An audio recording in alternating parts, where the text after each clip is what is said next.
বিদেশি ফল রামবুটান আর লাল জামরুল। তো রায়ান তো অনেক দিন ধরে রামবুটান খেতে যাচ্ছে, সে দেখছে কোথায় রামবুটান, কিন্তু এটা হাই হাই, এটা তো অনেক শক্ত সারফেসটা। এটা কেমনে, এটা কাটতে হবে মনে হয়, এটা কেটে ভিতরেটা খেতে হয়। তো আমি একটু কেটে দেখি কেমন। ছুরি দিয়ে একটু কেটেছি, তো দেখেন এই যে লিচুর মতো। আর এই পাশটা একটু শক্ত, সারফেসটা বেশ শক্ত। এই তো লিচু, লিচু না। লিচু না রামবুটান, তাই না? রস পড়লো, অনেক মজা। টেস্টটা কেমন, কি এটার সাথে কি লিচুর মিল আছে? লিচুর স্বাদের সাথে মিল আছে নাকি ডিফারেন্ট, অন্যরকম স্বাদ?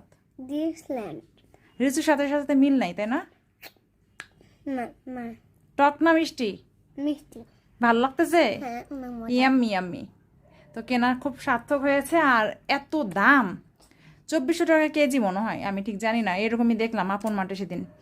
তো অনেক দাম, আর অনেক দিন ধরে লাগবে দুই লস বলে। হ্যাঁ রস পড়ে, অনেক দিন ধরে সে খেতে যাচ্ছিল, দেখে অবশেষে তাকে কিনে দেওয়া হয়েছে। রামবুটানটা খেতে হলো মানে লিচুর মতো, কিছুটা লিচুর মতো, লিচুর স্বাদ বেশি ভালো, আর বিচিটা হলো খেজুরের মতো, আজব একটা। তো আমার মনে হয় না যে এত টাকা দিয়ে এটা খাওয়া অর্থিট, আমার কাছে এত ভালো মনে হয় না। আর জিনিসটা মনে হচ্ছে যে শুকায় গেছে, হয়তো ফ্রেশ একদম গাছ থেকে পেড়ে খেলে কেমন লাগবে আমি জানি না, হয়তো ভালো লাগতে পারে, বাট আমার কাছে খুব একটা দাম অনুযায়ী ভালো মনে হয় নাই।